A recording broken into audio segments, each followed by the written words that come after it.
কারে খবর আমারে কষ্টের কথা কারে খবর শোনার কেউ নেই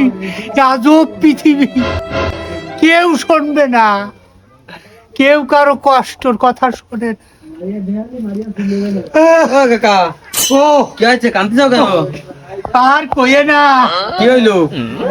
আমার যাবই আমারে কয় আমি বিয়ে করেছি কিনা পরে আমি যদি বিয়ে না করি তোর ডাইসো কইতে হ্যাঁ এই কথা আমি কব খারে এ জামু তুমি তালাক দিয়ে দাও ওরে ওর বাইন তালাক দেবো দাও তুমি ওই জামুকে তালাক দিয়ে দাও গিন্নিটা আমার বাড়ি নেই বায়না ধরেছে আর কইয়ে না ভাই গিন্নি যাবে বাপের বাড়ি জনি শাড়ি চাই